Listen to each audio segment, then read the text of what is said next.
teacher at a university. That's full-time? No, it's not a full-time job. What was the last full-time job that you held at what age were you? Congressman Tippin, we're just Wayne Aspinall was a teacher before he ran for Congress, and he did a fine job as a congressman. So you have to have full-time. I've been a waiter, I've been a dishwasher. Based on control at the time. I've been a waiter, I've been a dishwasher, I've worked on cars, and the rest of us deserve a voice in Congress too. The last job was as a waiter. Let's give Congressman Tippin a little more time, if you would, and then if you guys can not talk over each other, it all allows us all to follow what you're asking and what you're answering. So I think we settled he hasn't had a full-time private It was a sector waiter. job. I'm also curious, do you support a single-payer healthcare system? Congressman Tippin, my views on healthcare is that we need to lower costs, we have to make it more Do you affordable. support a single-payer healthcare system? That's fairly easy to Congressman support. Tippin, Yes it or doesn't. no? I say no. Can you Congressman say, Tippin, if we were starting from scratch, it might make sense, but right now, under the current environment, it's not going to work. and you would not have voted to repeal the IPAP board that's going to be making medical decisions for our senior citizens? Congressman Tippin, I wouldn't have voted 33 times to repeal Obamacare just to score partisan political points. I'll tell you what, Mr. Pace, we've got a real difference. Our senior citizens are not partisan politics, they're human beings, and we need to be standing up for them. So we might have a real good idea, maybe, since you don't want to really answer any questions directly. Who are you going to endorse in the presidential election, Barack Obama or Mitt Romney? Congressman Tippin, I don't think it's any secret who either one of us are voting for. Well, I'll tell you who I'm voting for. Who are you voting for? I think it's pretty obvious who we're both voting for. You're voting for the Republican, I'm voting for the Democrat. You're voting for Barack Obama? Congressman Tippin, obviously, I'm voting for the Democrat, you're voting for the Republican. You know, it's a heavy no when you can't even say. I'm voting for Mitt Romney. We need to get this guy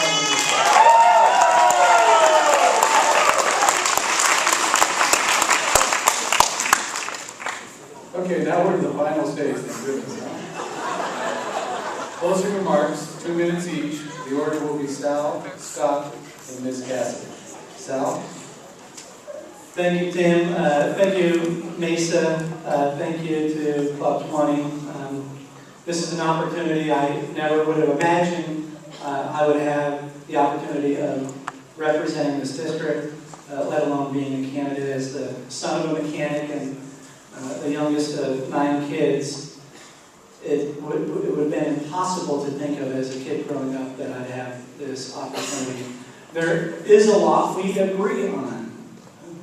We agree on fixes to jobs. We agree on solutions to the national debt. Unfortunately, there's too much gridlock in Washington. There's too many folks who are more concerned with scoring political points instead of solving our problems. In Colorado, that's not how we do things. It's not how we treat each other in our communities. It's not how we do things at the legislature, where we passed the budget in the State House 64-1. And at the end of the day, it's not about politics. It's not about who's in the majority or who's in the minority. It's not about who wins this race. It's about real people. I shared the story about my dad earlier. And every single one of us has a family member who is going to hit retirement age. They're going to have a family member who is going to have to depend on Medicare at some point. And we have starkly different visions on these matters. And I think it's important that we have a voice again for our dads. I think it's important again that we have a voice again for our seniors. I think it's important again that we have a voice again for farmers and ranchers. I think it's important that we have a voice again for people like you and me. I'm Sal Pace, and would appreciate your vote November 6th.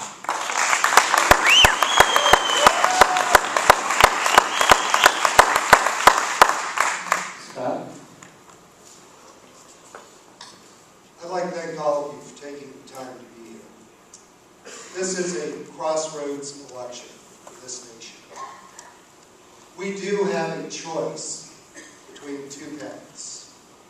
The person that we elect to represent and cast your vote in Washington, D.C. needs to be able to reflect those values. I've stood up for that farm and ranch community. I will continue to stand up for our senior citizens. We're going to fight back when it comes to things like the IPAT board making those medical choices. We will keep them between you and your doctor. We've also got a very clear choice and a very clear difference. When we look at the record, my opponent, in his 4 years in the state legislature, has voted for $1.6 billion worth of tax increases on hardworking people that are struggling just now to be able to pay bills. We've got to be able to get this economy moving. We've got to be able to pay down this debt. And the best way to do it is to get our people working. I hope you share this with me, because the 3rd Congressional District can indeed lead the way. In this country, we should not be applauding a $2 billion loan for Brazil to be able to drill off their shores. Let's develop American energy on American soil for American taxpayers and create jobs for the American people. This is our chance, this is our opportunity. And we're going to get it.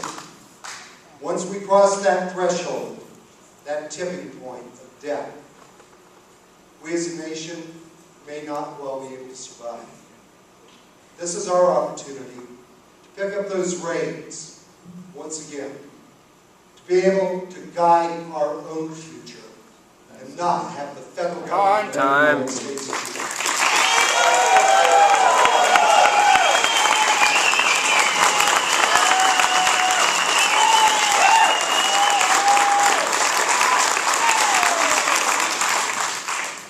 Ms. Cassidy?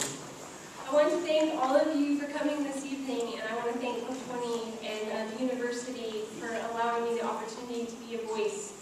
I just want to make one correction with Representative Tipton. There are 3 choices and 3 paths. These are on ballot. And you haven't heard everything that I have to say. I actually have newspapers available if you want to pick one up. I produced it myself.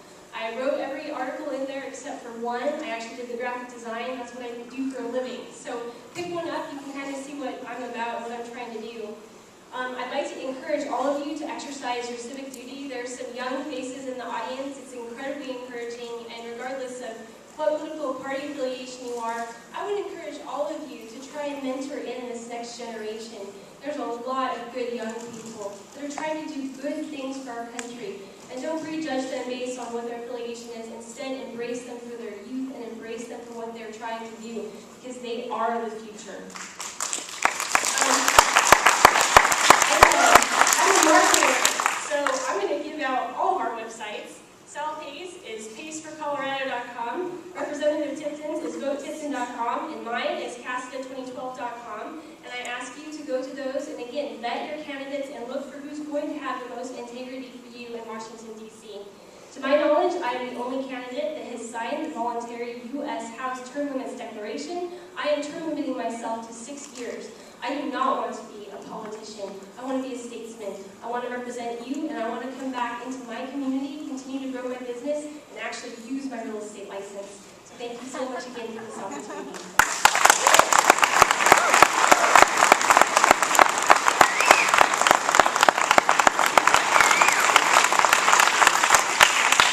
We've had a wonderful spirited debate. I hope you behaved fairly well, and so I hope you give them all 3 around the applause.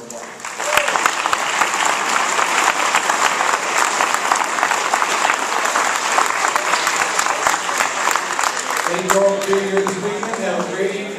Feel free to stay on campus and drink as much water.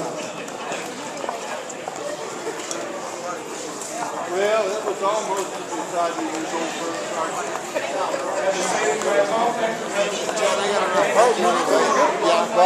Yeah,